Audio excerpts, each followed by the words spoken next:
Hello everyone, welcome back. My name is Courtney. I'm here with my spouse Royce, and together we are the Ace couple. And today we are going to be talking about Jaden Animations.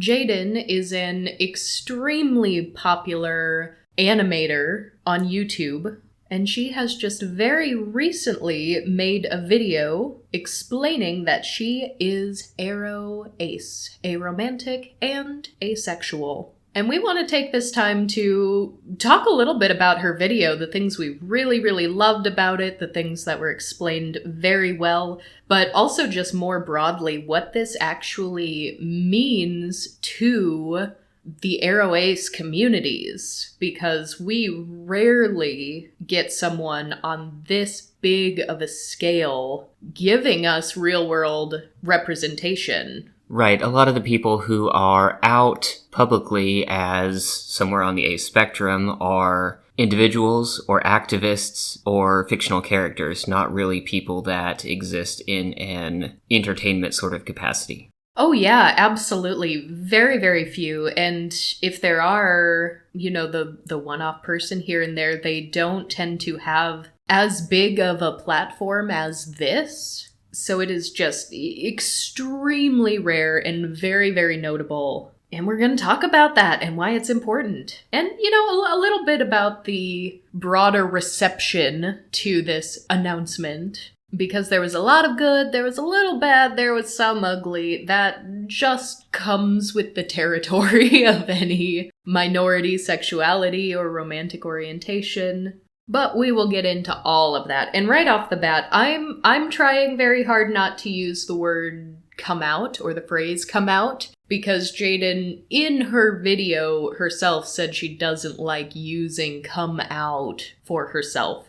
She didn't really explain what her reasoning was, but she doesn't really have to. But most people talking about this video and this revelation put it under the guise of like, oh, Jaden Animations came out. She came out as AroAce. And I might slip up and say come out because that's just the word. That's just the phrase that we use. But she said she didn't like it. So if I'm intentionally tiptoeing around that word, that is why.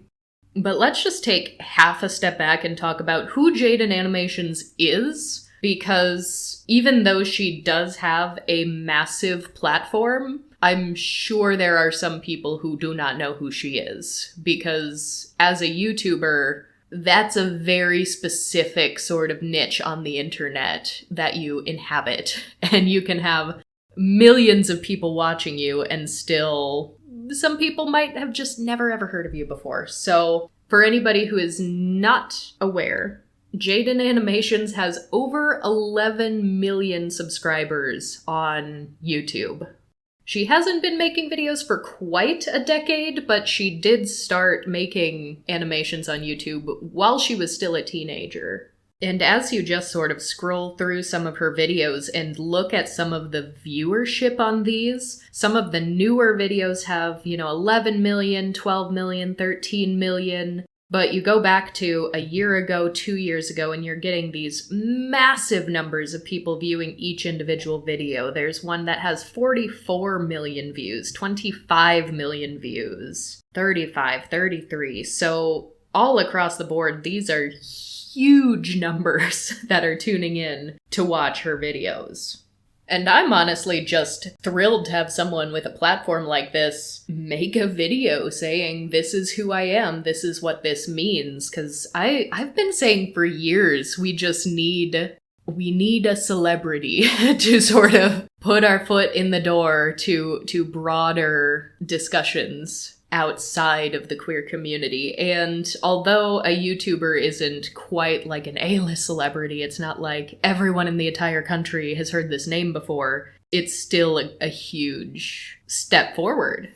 I definitely said that when Demi Lovato came out as non-binary and started using they, them pronouns. I was like, that is awesome. As far as I know, that is the biggest name star coming out and saying that I am non-binary and using those they, them pronouns. And I was like, that's great, more of that, please. And also, I would love for someone on that scale to come out as asexual and or aromantic, because that would be huge towards broader acceptance. Because the sad fact of the matter is that most people, I don't want to say most, there's a percentage of people who just will not care about minority identities until someone they have a personal investment in comes out as that identity. Yes, exactly. So right off the bat on YouTube, you have that thumbnail picture that you click on to watch the video, and thumbnails are super important to getting people to click on it. And it's her little animated figure of herself standing in front of the rainbow flag, and it's just entitled "Being Not Straight." And I love that. I think it was really clever. I think if she entitled it, I am AroAce, I think she probably would have gotten fewer clicks. But also, if you've been unfortunate enough to run across it is problematic that she used this rainbow flag in her thumbnail discourse, I'm sorry, those people are wrong. The rainbow flag represents a wide variety of different orientations. It isn't just the gay flag. Yeah, it's really not. And there are some people who will, die on the hill that, this is for gay people. It's not. It's really not. I mean, you go to Pride, and rainbow is the most prominent flag. It's the most prominent symbol. It's kind of the umbrella flag at this point, representing all of the orientations, and every little iteration of queer has their own flag, or several of their own flags in some situations. It's flags all the way down, but yeah, no, she did nothing wrong by using that flag. And when she opened up this video, she very much started with a look here, everyone. Sit down and listen. This is the most open that I am going to be with my personal life. I am a little uncomfortable talking about some of these things, and I do not want you to assume or guess any personal details about me past what I am about to tell you in this video. Which I think is really, really fair, because people love to speculate on the sexual habits of others. And as an ace, I think it is disgusting.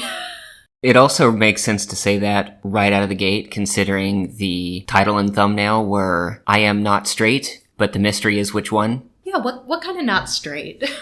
Which I think is so interesting, because of course, this was such a big win for the AroAce community. People in our little corners of the internet were just really, really celebrating this day, because it's a big win to have someone with a platform like this talk about these things. And I don't know if people just got really carried away with being excited, but the number of people that I have seen, tweeting at their favorite queer podcast being like, you should have Jaden Animations on to talk about being AroAce. Stop. She told you she doesn't want to talk about it any more than this video. I would hate to think that anybody's actually reaching out to her being like, we want you to be the face of aromanticism and asexuality. Please come talk more about this thing you don't want to talk about. Because you do not need to talk about your sexual or romantic orientations constantly in order to belong to that group of people and be valid. And we've said before, not everyone's an activist. Not everyone is an activist. Not everyone wants to be an activist. So stop asking podcasts to reach out to Jaden Animations and beyond, because that seems like a very clear boundary that she was trying to set right off the bat. So let's not ignore that in our excitement. And so she says right off the bat, I am AroAce. I'm gonna talk about being aromantic first, because it's my favorite. She also definitely mentioned that she is more comfortable talking about it than asexuality. Which seemed to me like being more comfortable talking about not sex things. Because when you start talking about sexuality, sometimes it can get into some uncomfortable areas. Absolutely. And in this case, she gave us a really good story of her own life illustrating her aromanticism. And yeah, it could be that in order to tell a story of your life about asexuality, it might bleed into uncomfortable things that you don't want to advertise to tens of millions of people, because that's what her platform is. She knows as soon as she posts a video, she's almost certainly guaranteed to get a minimum of 10 million views. So it makes perfect sense to me. I did notice that nearly every time since, I mean, this is a cartoon, she is an animator, nearly every time she shows the asexual pride flag, it's actually not the asexual pride flag. And that was an interesting choice because, I mean, we say the AroAce community or the ace community, the aromantic community, etc., as if it's like one homogenous thing, but it's not. It never has been. It probably never will be. And so it does kind of make me wonder, like, what part of the AroAce discourse did you happen upon that brought you to this point? Because the aromantic pride flag has 5 stripes on it. The asexual pride flag has 4 stripes. So what I have seen some people do in far more niche situations is put the flags right next to each other, and people who are AroAce will sometimes add an extra 5th stripe to the asexual pride flag so that all the stripes line up if you were to put them completely side by side. And like the arrow flag is 2 different shades of green and then white, gray, black. But the ace pride flag starts with black at the top, black, gray, white, purple. So to sort of make the flags like inverse of each other, people will like add an extra stripe of a different colored purple. And I did notice that she did that in probably at least half of the times that she animated the ace flag. And that's not a super huge deal. I just thought it was interesting to point out. Pride flags are interesting. The histories of them are interesting because at this point, a majority of pride flags were probably created by a single individual on Tumblr or perhaps DeviantArt, and a massive percentage of them never really get adopted by a percentage of the community, but some of them will sort of get a following and start getting sort of a cult usage within certain percentage of different orientations. But the asexual pride flag was actually voted on by the asexual community. And I find that really, really interesting. It was officially adopted in 2010, if I recall. And that was a collaborative effort of like AVEN, the Asexual Visibility Education Network, and other established asexual online communities sort of all tried to reach out to one another and say, hey, let's figure out our flag. Let's do a survey and actually vote it on flags. So I don't know how often that actually happens with pride flags, because at least all the like really new ones as of the last 5 years, the last 10 years, seems to just be someone making a flag because they wanted to make a flag, or they like it, or for whatever reason is their own. But I don't personally know off the top of my head any other pride flags that got like formally voted on by the community. So that's one reason why I'm particularly fond of the ace flag, the officially adopted ace flag. But then, you know, in the video, Jaiden goes on to explain her firsthand experience with growing up as an aromantic person who didn't know that that was a thing, and it was hilarious. Did you feel personally called out while watching that video? I felt personally attacked! It was so reminiscent of the story I told in our podcast episode, An Introduction to Aromanticism, which, I mean, was it just like a month before this video came out? Yeah, it was about a month. It was in February. Oh my gosh, it was really funny. I was kind of glad that we did that story before this video came out, because of course, Jaiden has a much bigger platform than the little old The Ace Couple podcast. I didn't want anyone being like, you copied that story. But really, it's a really common baby arrow story that, as she goes on to explain, she did not have any crushes, but around, I believe she said like 5th grade, she felt that she needed to have a crush because everyone else had a crush, and that just seemed like the thing to do. She had this really funny story, or this really funny line where she said, like, don't make fun of me, but 9-year-old me was a sheep. I think most 9-year-olds are sheeps. But she explains, like, she really robotically just chose a kid in class and said, yep, that's my crush. But she didn't tell anybody about her crush. She was like, this was just my headcanon. I had a headcanon crush. So that's very, very funny. And she didn't even say this out loud, but it was in the animation where she had her little animated self looking at a checklist on paper that was like, all right, my crush checklist. Look at my crush for 5 minutes. Check. Next. Steal one of my crush's pencils. And I felt very attacked. Oh, seriously, I'm not gonna recount the entire story, but please go listen to our aromanticism video for that story, because, yeah, 100% was stealing my crush's pencils, not because I actually had a crush on him, but because I thought I needed a crush, and he was the most logical crush to have to me at the time. And she said this, yeah, she was just trying to fill her normal human emotions quota. Which is very funny, because that goes back to the concept we've spoken about previously of a metanormativity, how having romantic feelings and romantic relationships is just sort of the baseline, the given, this is something that will happen to you if you are normal.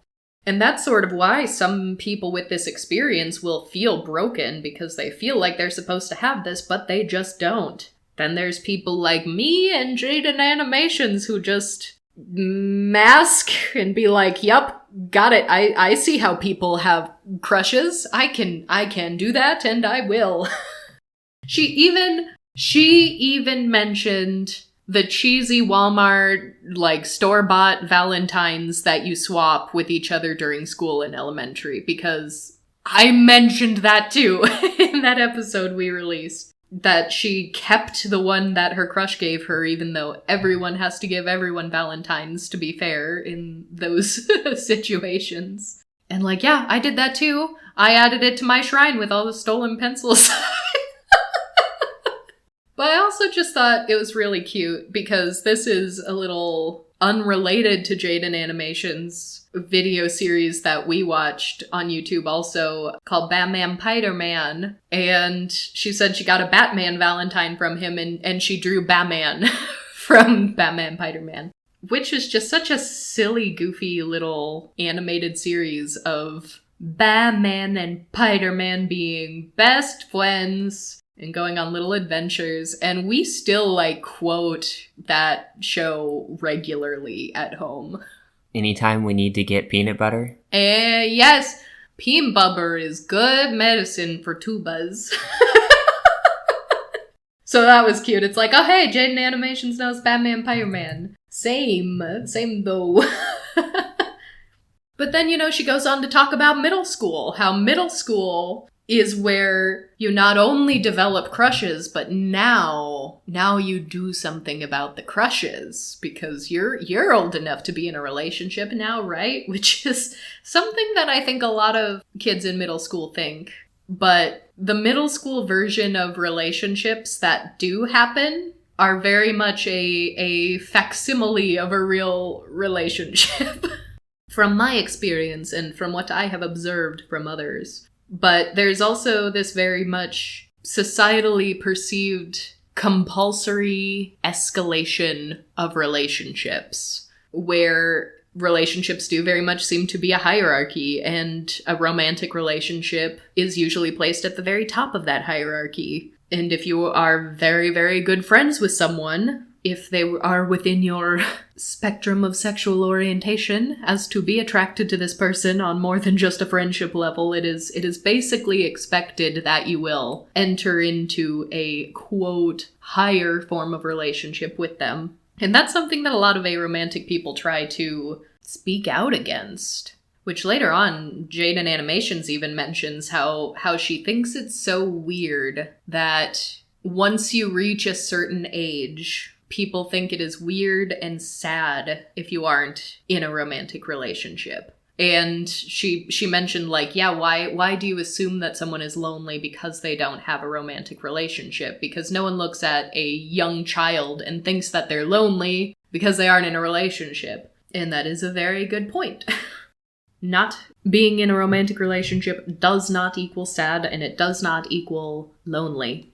But I liked the way she talked about and animated the sort of sifting through batches of people in middle school. Like, I'm seeking my new crush, because now is the time where we escalate what we do with our crushes. It's time to act on this instead of just having a headcanon of who you like. But she's like, man, unlucky. Didn't like anyone. What a shame.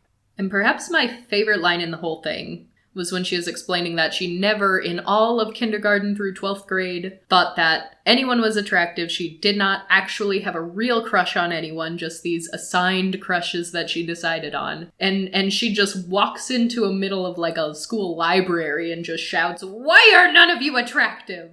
Yeah, tell him, Jaden. But yeah, there's not only a sort of compulsory escalation with individual cases, like one-on-one relationships where you have the steps. You go from, friendship to crush to romantic relationship to sexual relationship to marriage and so on and so forth. There's sort of this perceived steps that you are supposed to go through. But she also explains by the time she got to college, she hadn't been in a relationship, so now she feels like she's behind the curve. And that definitely does happen as you age, because there's a certain age where, a very, very shockingly young age, where you're expected to have, like, little schoolyard crushes. But then, yeah, you do have this perceived, like, okay, by high school, you're going to actually start dating. And by college, the college stereotype is that you start sleeping around and come into your own sexually, and then by, like, I don't know, your 20s, you're supposed to have, like, a long-term relationship / maybe start getting married and having kids. Like, that does happen. If you get to the point where you're 30 and you haven't done all of those steps, that's when society will kind of start, like, side-eyeing you and being like, what's wrong over there? And that's why you have tropes like the 40-year-old virgin. Because society's telling you it is wrong and weird and bad to be a virgin at this, quote, advanced age. 40 is not an advanced age. I hope you understand I'm being very silly. But here's Jaden saying, like, well, I'm in college and I am behind the curve, so something needs to happen now. And that's where she says she actually thought she had her first crush. She thought she had one. She doesn't go into too many details, which is fine. But she also says, like, in hindsight, that was not a real crush. And that is something I can relate to very heavily. There are definitely points in my life history that I can point back to and be like, I thought I had a crush on that person at that time, but now I know more about what that emotion actually is and what that means, and it is, nope, not true. And I don't know, Royce, I mean, you have, I think, more romantic attraction than I do, but do any of these little, like, nuggets remind you of anything, or can you relate to any of them, or? To a certain extent. I've always been romantically inclined, so there are some things that don't hit the same way, but being asexual, there are definitely some underlying similarities. Where it wasn't that I was feeling different in elementary school because other people had crushes, but it was definitely getting into middle school and high school, being around people who were voicing their sexual attraction more frequently and not feeling it the same way. Yeah. And for the one that you just mentioned, again, I'm not a romantic, but I definitely had trouble telling the difference between what Jaden describes as this excitement you get when you meet a new interesting person and something that was actually more than that. Oh, absolutely. Because, yeah, when she was saying, I thought I had a crush, she says, in hindsight, I just thought they were cool and funny and I wanted to hang out with them more, and that she kind of just gets, like, tunnel vision on really cool, interesting new people, which I think most people can relate to on some level. But she's like, yeah, I get really excited about new people I find interesting, but that doesn't mean I want to hold hands with them or cuddle or kiss or be in an actual romantic relationship. And she even voiced at one point, like, I thought maybe I could go along with it if they wanted to, but there wasn't anything inside of her saying, I want to do this. And boy, goodness, that is relatable.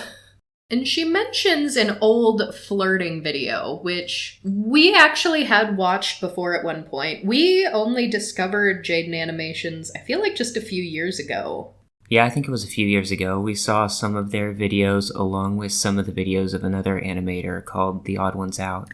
Yeah, and those were kind of the first two people we got introduced to as, like, YouTube animators. And we discovered them together at the same time, just probably a few years ago. So since it was only a few years ago, maybe we didn't actually watch this flirting video, because it was like 5 years ago. I think it came out in 2016. But she said something in this video on not being straight, like, back when I made that flirting video, I didn't realize there was an emotional difference between having crushes and just wanting someone to be your number one best friend.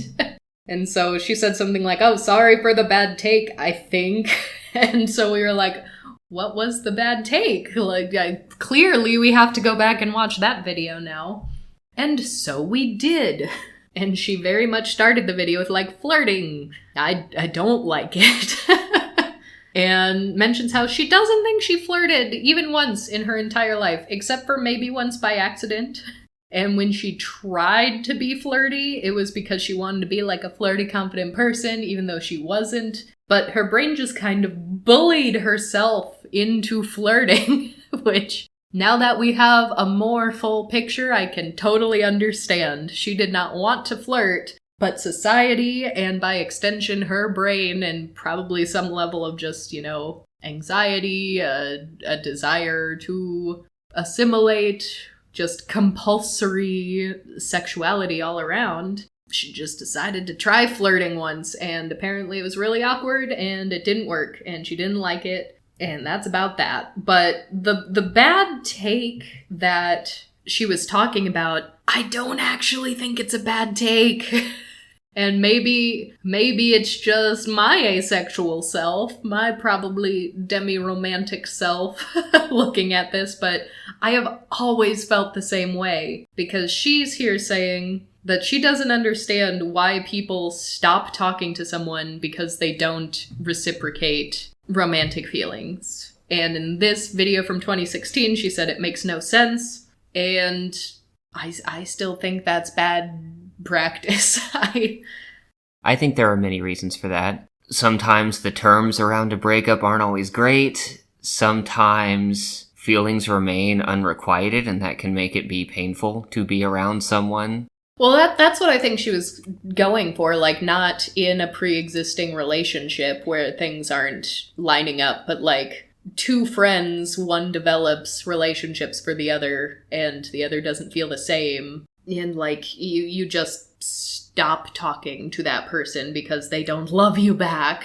Well, dating doesn't always come from a place of two people who have a bunch of history and were friends first. You can meet someone and almost immediately start dating, and then if it doesn't work out, like, you don't have anything to fall back on.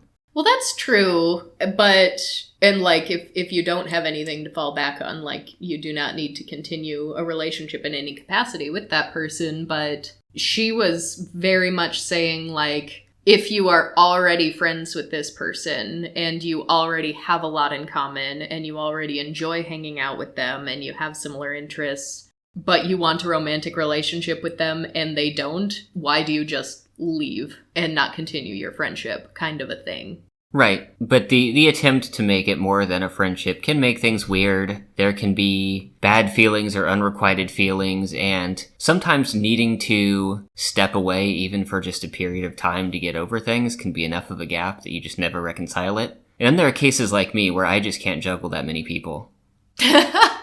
Well, yeah, then there's you. Well, if we're talking about our own experience here, in my experience, if someone develops romantic and or sexual feelings for me and I do not feel that back, that is something that has happened a lot in my life, but it has never been resolved healthily or amicably, because more often than not, when that happens, it is a man who is attracted to me. And more often than not, they will either get really angry and, you know, intimidating, abusive, like calling me horrible, horrible things all of a sudden. And I think a lot of women can relate to that. Or side B, option 2, they just like actually double down and convince themselves that they are the best person to be with me, and they just will not let it go. And then it becomes like, in extreme cases, I have actually had stalkers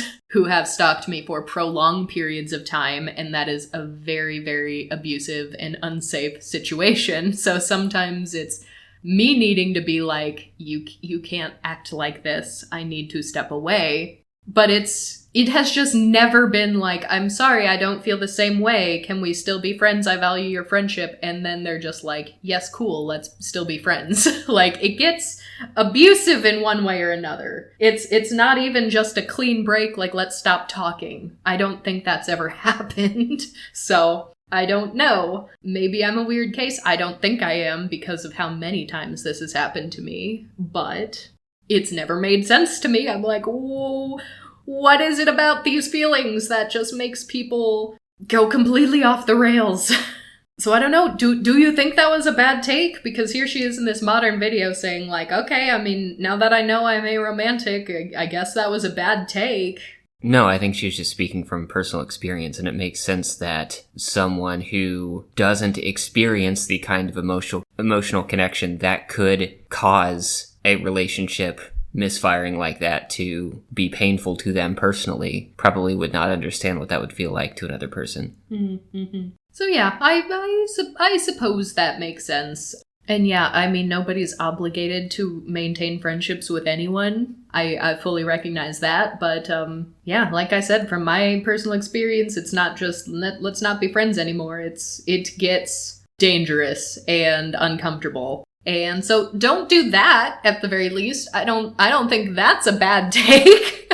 I think that's one we can all agree on. But yeah, there were just a couple other little things in that flirting video that I thought were pretty fun, because she mentioned this like, oh, how people tell you not to respond back to texts immediately to not look like you're too desperate or too clingy, which is funny because clearly there are people who do feel desperate for these relationships, whether that's internal or societally imposed. I don't know if it really makes a difference in this context, but people might actually be feeling a little desperate, but they're like, don't look desperate. Don't do it. Wait 10 minutes to respond to this text. And I like how her AroAce self from 5 years ago is just like, what a waste of time.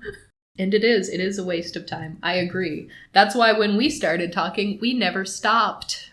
Yeah, the whole social rules of dating never made sense to me either. No. I think I was coming at it from a place of resisting the masquerade, like understanding that this was a behavior that was being imposed, basically. Yes. Or suggested, at least. It's not like anyone was forced, like taking your phone away. Yes.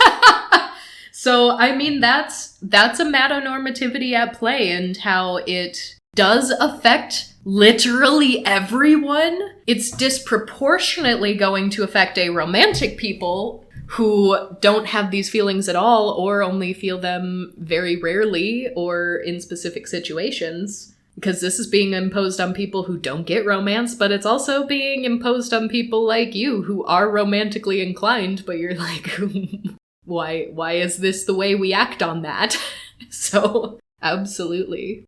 She also mentions, like, her very first date in, I think she said, like, junior year. It was nearing the end of high school, where she went bowling with a bunch of friends, and one friend just decided, like, hey, there's a group of guys over there, let's all take a picture with them to pretend like there are dates, which I don't know why one would do that. So that, that very much confused me. But the guy who was posing and pretending to be her date, whom she had never met before, actually exchanged phone numbers with her. And they did actually decide to go on a date to the movies. And before she even started talking about how awkward and failed this date was, I was like, why would you go to a movie as a first date? That is the worst first date in the history of the world.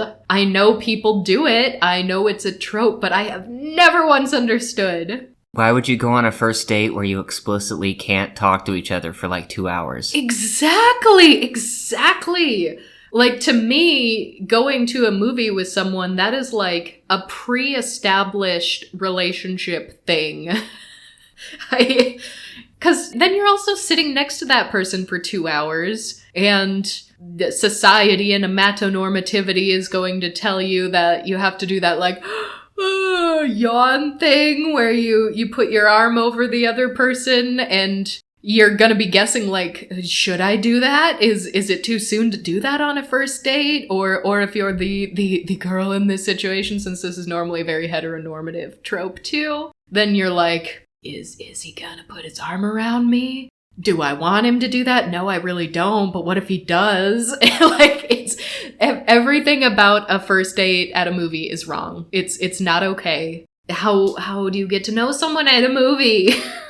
But yeah, and apparently, as she said, like, it was a failed date. They didn't talk about anything the whole time. Their failed, meager attempts at conversation were very surface level and awkward. And that checks out. And she also told a little story about how she was with a gay friend of hers just hanging out, and they were just on a bench in public, and a couple walked by and were like, relationship goals.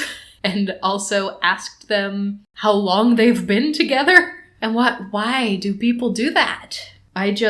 Maybe it's not in my nature, but there are very few situations where I look at two people in public and just assume that they're in a romantic relationship. There are some, like, very clear clues if they're, like, literally holding hands, maybe, if they're actually kissing, if they have matching wedding rings, things of that nature, but I don't know. People are weird. Amatonormativity is weird. It's all weird. I guess I experienced a situation sort of like that. A friend of mine broke her foot one day, and then... Oh, this is a great story. She was actually out on a date with someone, and I got a call the next morning on a Saturday, I think, and she was like, hey, can you take me to urgent care? Because, yeah, she had accidentally kicked the median crossing the street and, like, broke a toe. Like, missed the step up onto the median. Smooth. Exactly.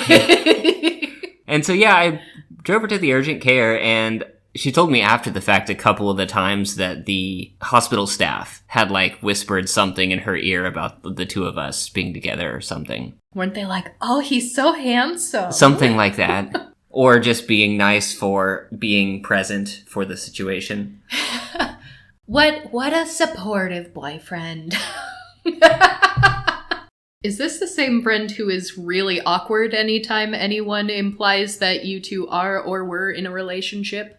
Yeah, you met her once. I met her on multiple occasions, okay. If it's the one I'm thinking of. Yes. Because you two actually met on a dating site. And when we had, like, our housewarming party, when we bought this house and we had, like, a Halloween housewarming party, and she came over and a bunch of our other friends came over, and so we had some friends meeting friends for the first time, some people who were meeting, like, one or the other of us for the first time if they hadn't met both yet. And I just remember this situation of someone asking her while I was standing there, like, oh, so how did you meet? And she was like, well, Royce and I met on a dating site.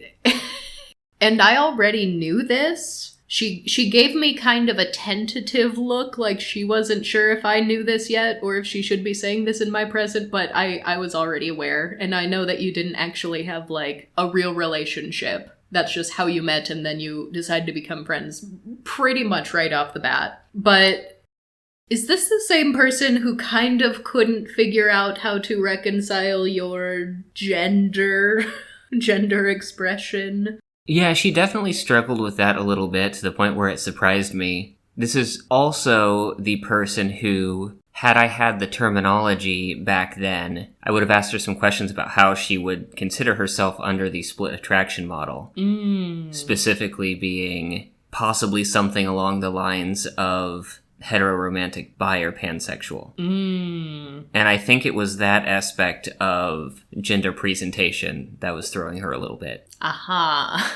I see. Yes, so there was a lot going on, but she had become a fairly regular friend at this point, so I'd met her on multiple occasions. But when she said that you met on a dating site and just sort of left it there, this guy, he was super nice, but he just got the wrong impression. But he started gushing about, like, it is so cool that even though the relationship didn't work out, you're still able to be friends. And here, you know, here you are, like, hanging out with, you know, the wife, and now they're married in a house, and you're over at the housewarming party. And he just kept gushing about, like, how cool that was, which I guess kind of goes back to the conversation of, like, why can't you still be friends if there's something unrequited? So people do think that's really cool and rare when that happens. But she just, like, panicked.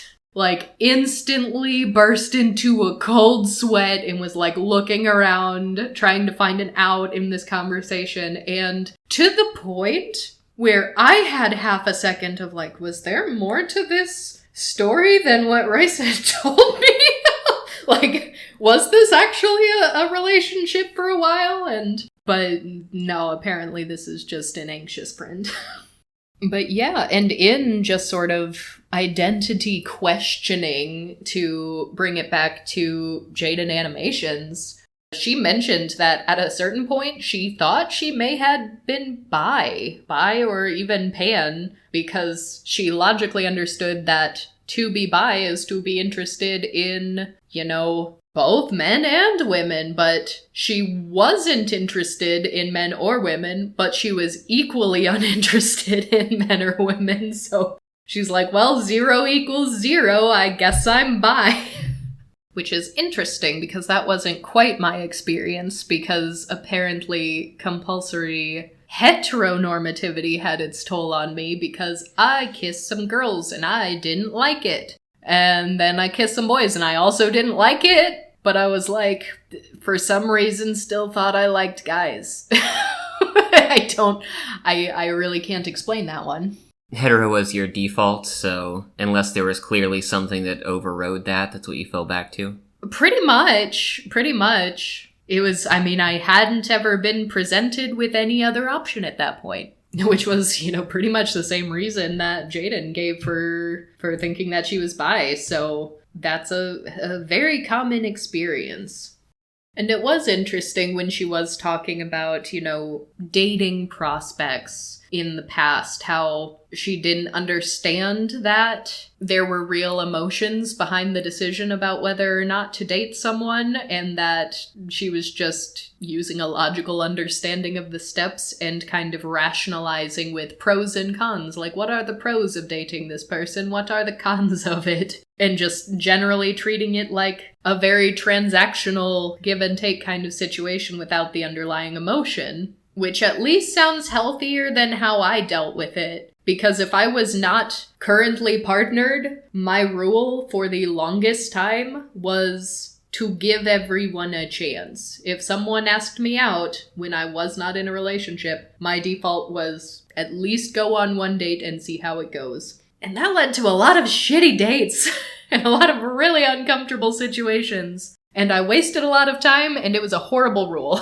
and I should have never had it. But yeah, without really experiencing what drastically compels someone to date another, I just kind of had this rule of, like, be fair to everyone, because I didn't want to be the person who's, like, unfairly turning someone down, and, like, what if this ends up being a good thing?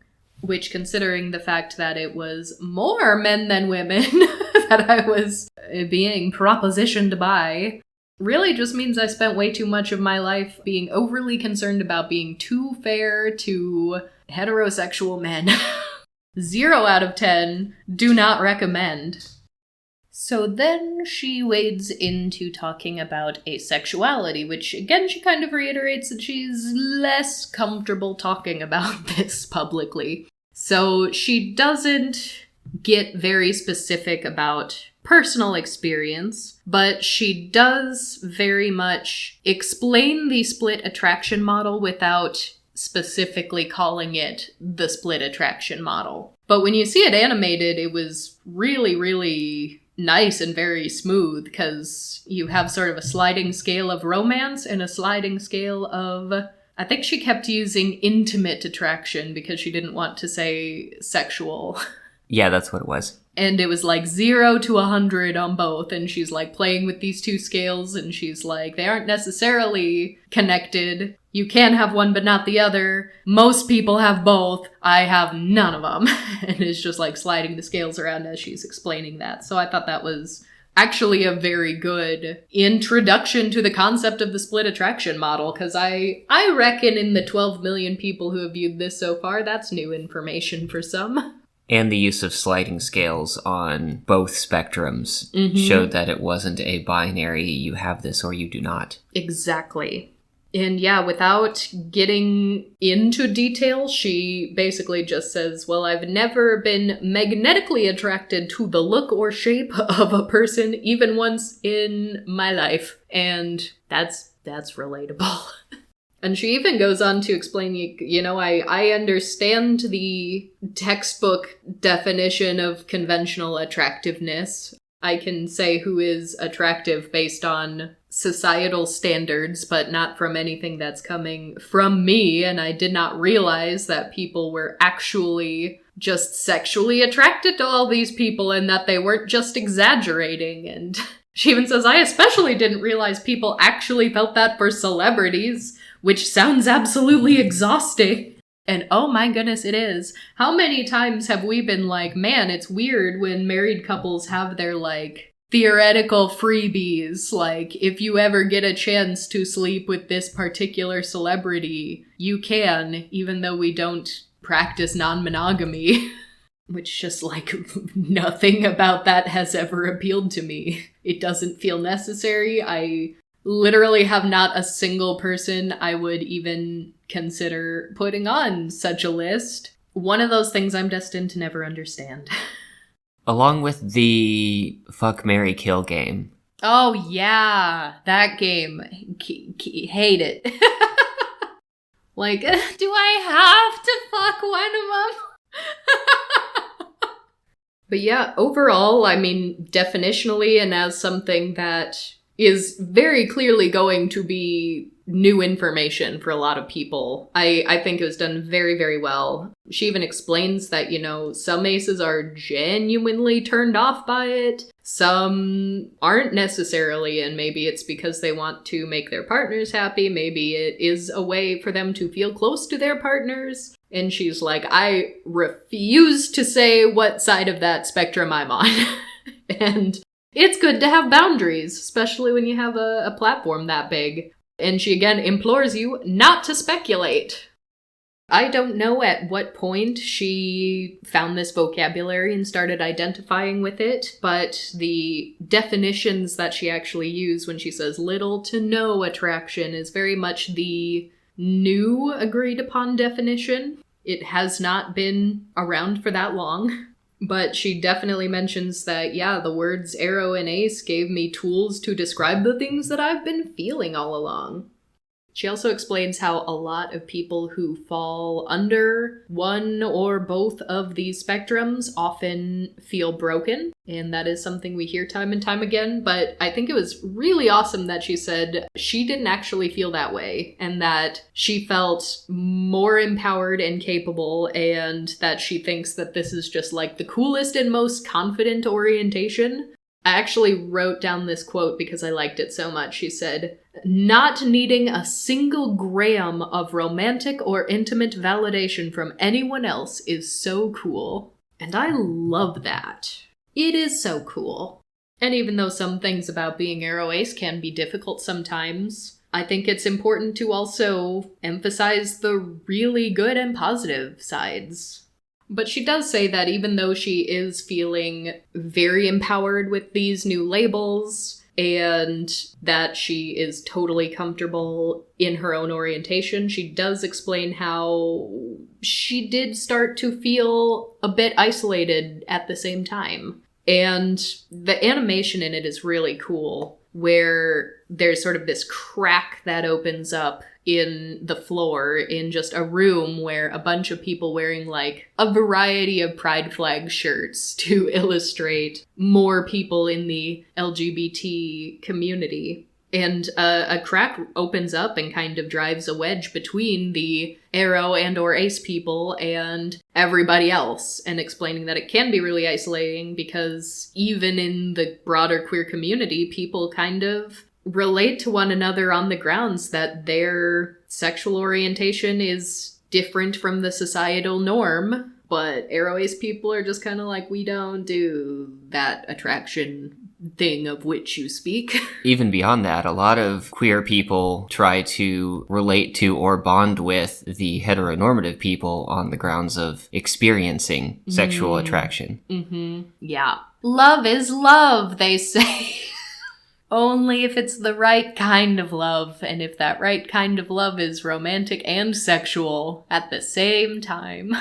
She does mention the age-old line that people like to use against us is that, you know, sex and or romance is what makes us human.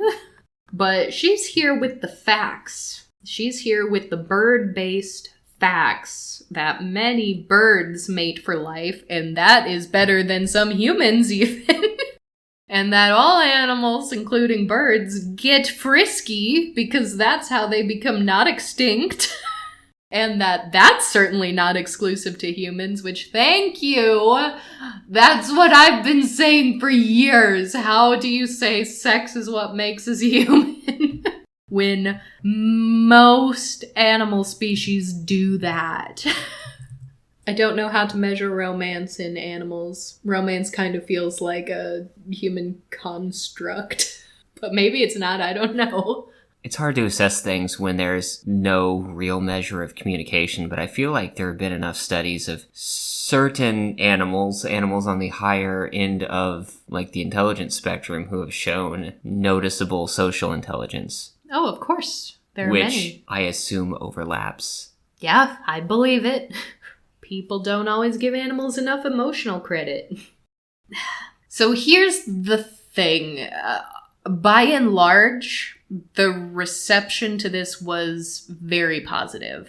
There were a lot of really, really good responses and reactions. There were a lot of comments talking about how, you know, fellow AroAces felt very seen and haven't felt seen like this on a scale, and people who had never been presented with this information before, you know, saying, thank you, I learned something new. Even people saying, like, that sounds like me. I didn't have a word for this. Like, thank you. I think you just helped me learn more about myself. So those are all very, very good things. There were some little pockets here and there that got very nitpicky and a little bit nasty. And some of it came from that scene where the wedge was being opened and the crack in the earth was forming between the AroAces and the romantically and sexually oriented members of the LGBT community. People decided to take this very good video and do a flag discourse about it, which I was quite disappointed to see. The flag t-shirts had a variety of different pride flags on them, many of which I doubt the average viewer could point at and identify what they are. But if you've ever had the misfortune of stumbling upon online flag discourse, there are so many pride flags. Some of them are pretty niche. Some of them inevitably have a, like, this flag is problematic, and here's why this flag is problematic. And that's what happened here, because Jaden used a flag that a certain percentage of people think is problematic. And I'll give you a brief rundown of the things just so you can at least understand how complicated flag discourse can get. Because I'm not going to tell you what the right or wrong answer is, or if this flag is or is not problematic, because if you ask people who are saying the flag is problematic, they don't all have the same answer. They think they know the truth, but if you ask 5 different people the same question in flag discourse, you will often get 5 different answers. But the flag in question is Royce, you might get a kick out of this. I kid you not, it is the MLM flag. What is that? Men loving men. It is not, in fact, multi-level marketing.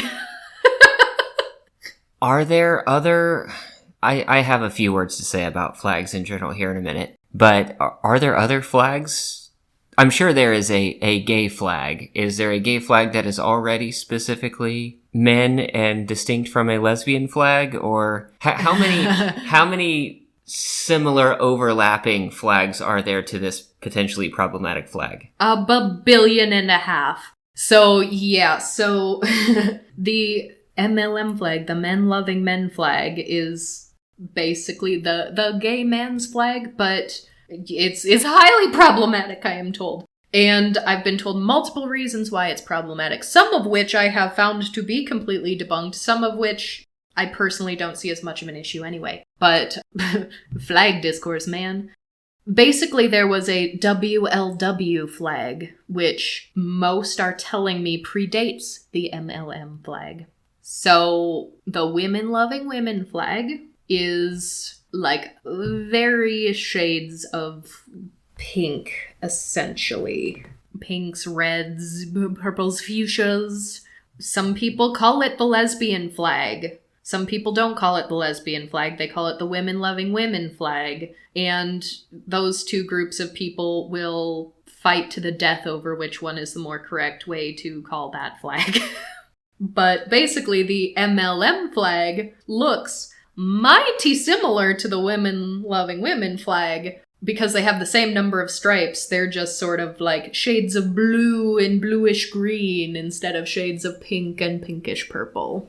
And so some of the people who you ask, why is this flag problematic, will tell you, well, it's because it was stolen from the lesbians. The lesbians made their own flag, and then the gay men copied them, and that is inherently problematic. There are also some people who will tell you that the person who made the MLM flag is a transmed true scum who, that's a whole discourse, but basically invalidates trans people who do not medically, surgically transition, etc. Although I found an account claiming to have made the MLM flag and says, no, a second account basically stole my flag and tried to make it seem like they made it. And I'm horrified that it was a true scum person who did this, so I will be 100% honest. I did not go deep enough down the rabbit hole to actually fact check any of these claims because I think the actual conversation here is the nature of the discourse rather than what is the actual answer.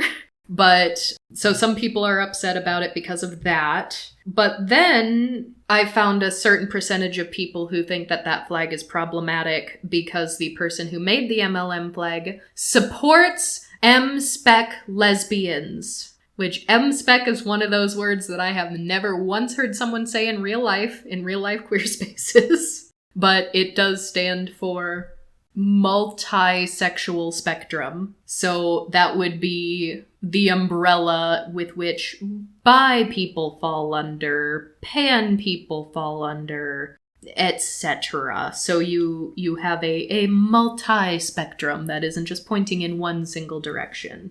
And there's this whole can of worms discourse where some lesbians say lesbians is just women who love only women and nobody else.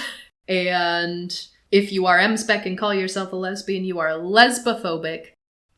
I think that's a very reductive line of reasoning overall, because there are asexual lesbians, there are aromantic lesbians, and because of that fact alone, it baffles me every time there is someone in the A-spec community who says that you can't be M-spec and a lesbian, because just by nature of being aromantic and or asexual, but also being oriented, an oriented ace or an oriented aro, you're already proving that there are so many different layers to orientation that just don't get discussed all the time. So there's definitely a camp of people online who will say, if you believe M-spec lesbians are a thing, if you support them, you are a bigot and I want nothing to do with you. So some people are claiming Some people are claiming that the person who made this MLM flag is exclusionary because they think they're true scum, and some people think they're too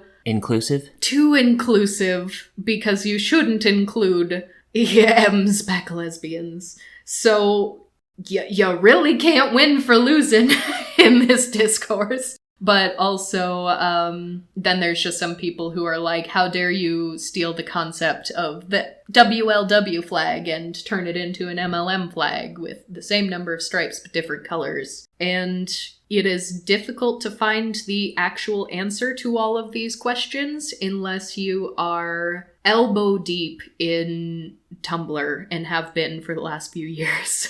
I'm not saying it's impossible to find, but I am saying I have better uses of my time than getting to the bottom of these things. But the discourse around Jaiden's video definitely became like taking a screenshot of people in that room who were wearing the MLM flag and being like, oh God, I can't believe it. Jaiden used a problematic flag. And then it became like, I really want to believe that Jaiden doesn't know how problematic this flag is. I really hope it was just like a rogue animation assistant who was doing the coloring for her who put this flag in, but she had no idea that it was coming into the final video, and like all this discourse of like lamenting the fact that if Jaden Animations put this flag in on purpose, she's supporting something inherently problematic, and I don't want to have to cancel her.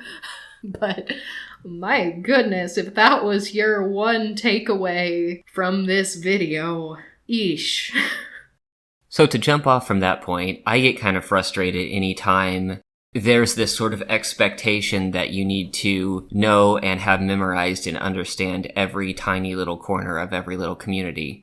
Because when it comes to flags, I don't like flags. I don't like most forms of material symbolism. True. I have never resonated with a symbol. I have never felt represented by an object. And when it comes to the ACE flag specifically, I have on multiple occasions looked up the specific RGB color codes to reproduce it in some form. But if you came up to me on the street and were like, quick, describe the ACE flag, I'm pretty sure I could come up with the 4 colors after a moment of thought. I don't know if I could reliably tell you the order. And that's my representative flag, let alone all of the other flags out there. And by the way, did all of you out there know that the name for the color purple in the ACE flag is Patriarch? Patriarch! Patriarch purple! And people say men don't get enough representation in the ACE community. Ooh, no comment. But if we can have another real quick queer people versus disabilities discussion. Oh, let's hear it. I'm colorblind. I've seen walls of flags before where some of the bands bleed together because the color values are too similar, the lightness portion of the color. I've seen flags where the boundary line vibrates and is physically uncomfortable to look at. I've seen cases where the bands are non-uniform sizes, and I have to stare at something really hard because I can't tell if it has a thick band or if that one band is actually 2 different colors, and I just can't see the dividing line because the color choices were too similar. And it's gone both ways. You have pointed at lots of flags before and asked me to clarify, like, what color is this, or is this 2 colors? So some of these flags can be difficult to tell apart. They can be difficult to look at sometimes physically, not as in this doesn't meet my taste, but as this appears to be moving because of the colors that were placed right next to each other, and it actually causes eye discomfort. Mm-hmm. Well, because a lot of people making these flags are not familiar with accessibility, and I'd venture a good percentage of them aren't even really versed in color theory, because anyone can make a flag at any point. Anyone can put stripes in any size or combination or number of stripes and put colors together. And that's not a bad thing that anyone can do that, because I fully support people's ability to just be creative and make things. But if it is representative of an entire community, like, there can be some color issues where people cannot see it the way you do. Right. Like, physically. Open creatorship is a double-edged sword. You'll get so much more creative things being produced by a community, but not everyone is formally trained to understand all of the ins and outs. Well, in accessibility, I mean, there are even graphic artists who have been to school for such things that don't learn about things from an accessibility perspective either, just because, unfortunately, in schools and education, accessibility is such a low priority and sometimes not present whatsoever. So, yes, all this to say, people totally have any right to use whatever flag that they personally resonate with, but many of these are not officially agreed upon flags. And honestly, like, if you look up, like, the gay men's flag, there are more than just this 7-band one that I've seen people online start to call the Toothpaste Flag. And why is it called a toothpaste flag? Is that a comment on its color palette? well, here's the color palette. It's blues and whites and kind of greenish. That is very toothpaste branding, yeah. Yeah, it's so some people call it the toothpaste flag, but also, like, it's not the only version of a flag that has those color schemes. There's a 5-band one that's similar. I've seen 3-band ones. There are ones where the greens are more like grass green instead of seafoam green, but I mean, it's all over the place. I found a post on r/gay men that's like, here are all the gay men flags, and there are, right off the bat, going back to Tumblr 2016, up till today, there have been 12, at least 12 that have gotten enough attention that they made it onto this list. And sometimes that's just because people don't know that there's already a flag for this and say, hey, I want a flag for this, so I'm gonna make it. And sometimes it's because people hear through the grapevine that something about this flag is problematic. So they're like, well, if this flag's problematic, I have to make a new one so we can have a non-problematic flag. And I'll tell you, a time or two I've seen people try to make a very weird edge case for why the asexual flag is problematic, but I am going to firmly stand behind the fact that we had a community survey for this. We voted on the flag as a community in 2010. And it is older than a lot of these new flags coming up because 2016 for some reason seems to be the year of flag discourse, because I'm seeing so many flags which were created on Tumblr in 2016 and have continued ever since then. But yeah, it's just, to me, it's very similar vibes to when someone nitpicks like a very specific word or the way you said something, because here is someone who, although they aren't saying that they like the word coming out, this is functioning very similarly to a coming out video, where for the first time they are publicly saying, I am aromantic, asexual, here's what this means to me, here are my personal stories, here's a little more about the broad spectrum, and I thought this was important to do even though I'm uncomfortable with it just because there isn't a lot of representation out there. Talking about this for 15 minutes, making a beautiful animation, and your biggest takeaway that you are going to go online and start spreading discourse about is this coloration on this t-shirt in this one scene, where there are dozens of other flags, is problematic. It's kind of missing the forest for the trees. Like, it's nitpicky. I don't like that because there were so many good things about this video that to derail it with something that really, this was not about flags. That was purely a visual choice to have a bunch of people wearing a bunch of flags to just indicate these are all queer people. So I will not understand why that got so ugly for a while, but then there were also people who were like, wait, why is that flag problematic? And then I'm seeing like 3 or 4 different answers coming at them. It's like, that doesn't help those people who are asking. Or even worse, when they're like, why is this flag problematic? And people are like, just Google it. Like, just Google why this flag is problematic, when I'd venture the average person isn't even looking at that flag knowing what that flag is called in order to Google it. They're just seeing colors of blue and white in stripes on a shirt, and you're saying Google why that picture is problematic. Which, I'll say one thing for flag discourse. The flags that get the most discourse are the ones that I can actually pick out of a crowd now because I see enough people griping about them. And I don't know if they're problematic or not, but I know what they're called now.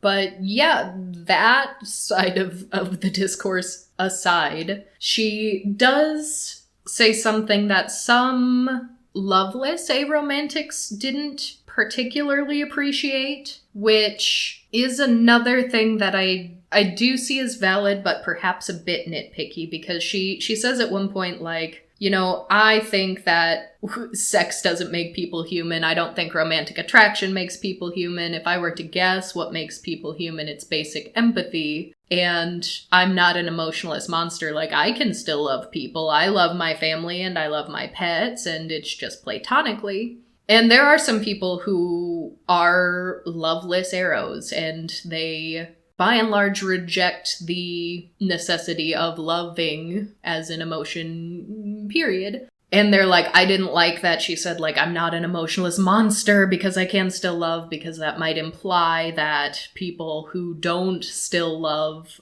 are monsters, which I can get to a certain extent. It is very reminiscent of what she had just said a minute earlier when she said, this is what makes us human. And she just sort of flips the script and uses monster, and we certainly hear both frequently in the aspec community. But I do think she is redeemed by the fact that she outright says that these spectrums are much bigger than you would probably suspect, and she implores everyone to learn more about these spectrums. And even says, like, I still have a lot of learning to do. Like, she admits that right out of the gate. I still have a lot of learning to do. And if you're interested to learn more, you absolutely should. Because you might be on one of these spectrums and not even know it, because there's just so much more to it than this primer video that I'm giving. So, which for as much as I saw some loveless arrows take issue with that line,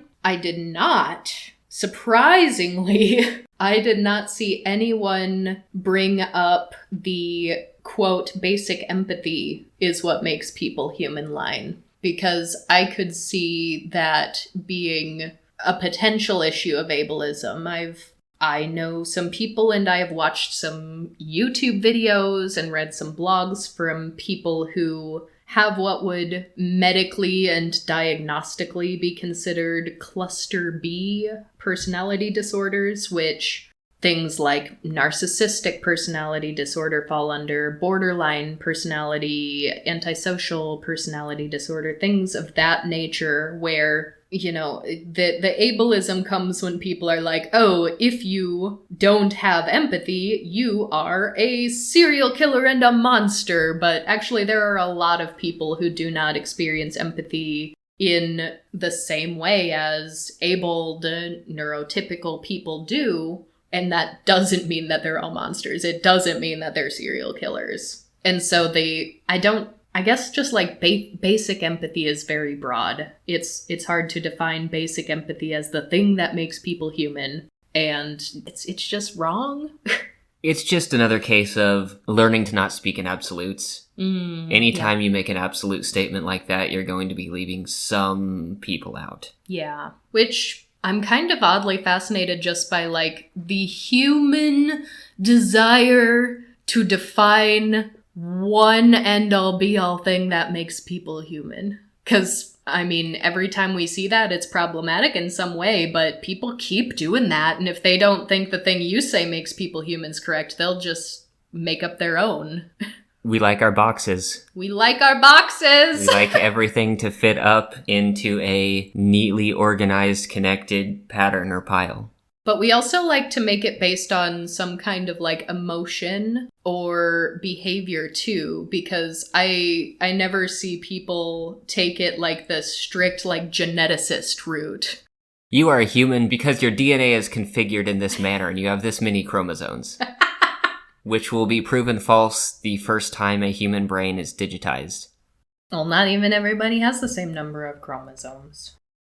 But, like, overall, I have taken to trying my hardest not to nitpick individual people, especially when they're talking about their own personal experience. Because Jaden Animations is not a sexuality expert.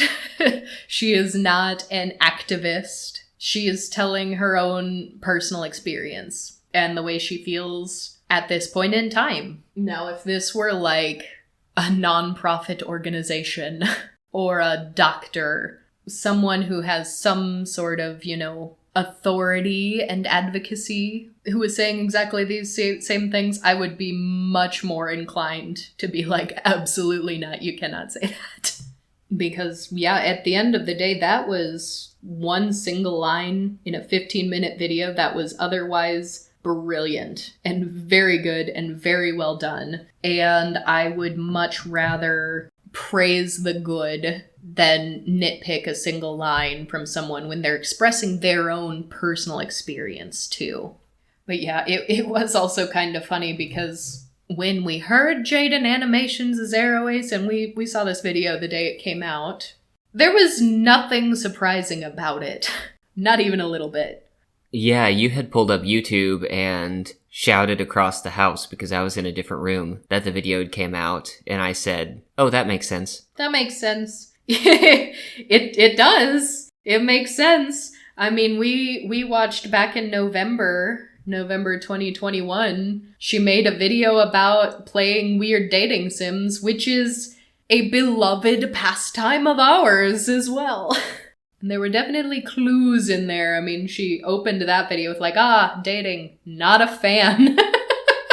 Yeah, I'm pretty sure everyone is familiar with the term gaydar as a general set of behaviors, mannerisms, speech patterns, whatever, that is often present in the gay community, which makes sense because the gay community has a history of needing to hide away somewhere safe from the heteronormative community and has thus developed a very strong, identifiable culture. And while the ace community hasn't had that thus far, we haven't had ace bars that you can just go out to in any major city. There was one once, literally once, in the UK during Pride. There was, like, I think a beer company, an alcohol company that, like, reached out to Yasmin Benoit and was like, will you partner with us to make an ace club during Pride? And so that happened, but that was just a pop-up.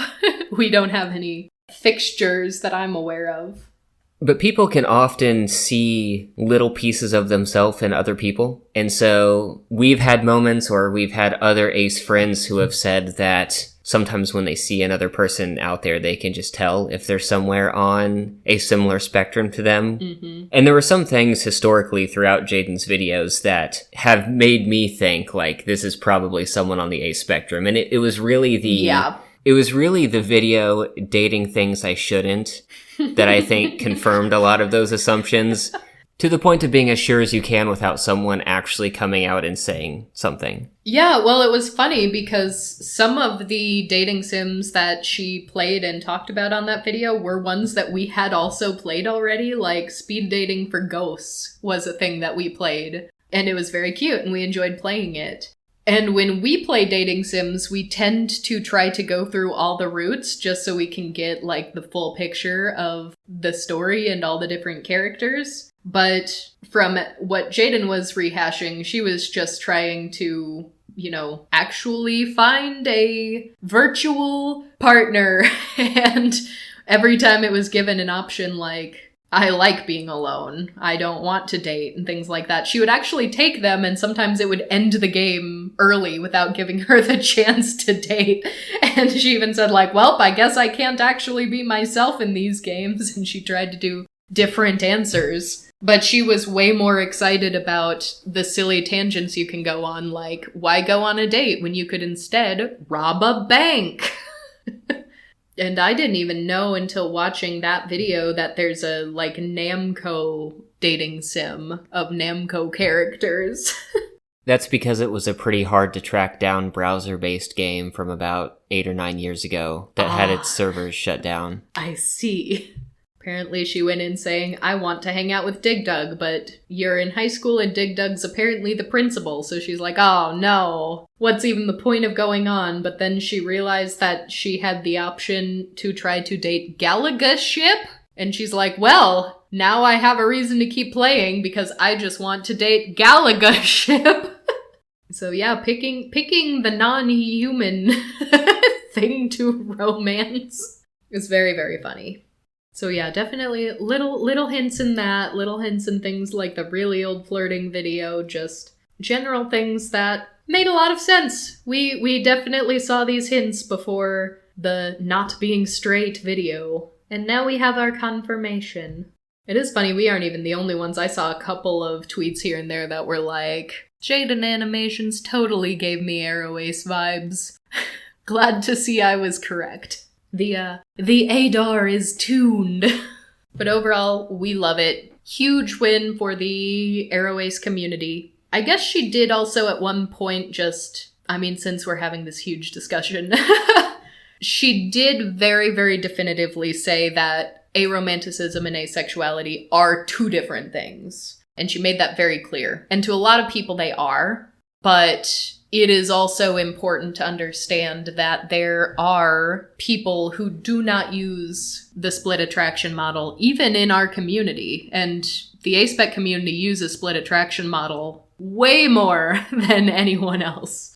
I mean, it started with us. We had a necessity to break these into two different things in many people's personal experience. But I have come to meet many people who prefer one term over the other, where, for example, they'll say, I am asexual, but they do not use the split attraction model. So to them, the fact that they are not sexually attracted to anyone and the fact that they are not romantically attracted to anyone is exactly the same thing. They do not split it apart. And the weird thing is that that's kind of become weird in our community. There are some people who kind of insist that you use the split attraction model, and I think that's a tremendous injustice to the people who don't use it and don't have a need to. Because honestly, for as much as I love the split attraction model, and I think there is a lot of utility to it for a lot of experiences, we are kind of the weird ones. If you ask the average gay man what their sexual and romantic orientations are, they'll probably just say, I'm gay.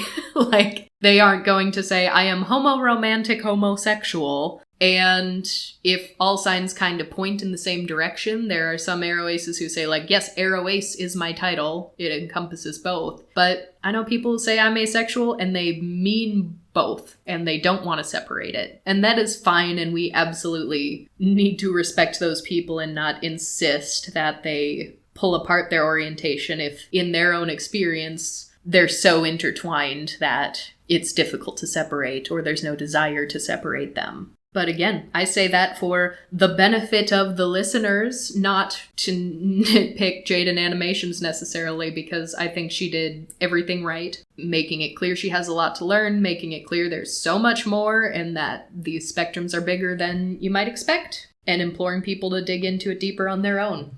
So on that note, I think we are going to end it here for today, but in revisiting Jaden's dating sim video, I really do want to do an episode where we talk about some of our favorite weird dating sims, because we've had some very, very silly ones. And that's an episode we've talked about potentially doing pretty much since we started the podcast. So maybe that will be coming in the near future.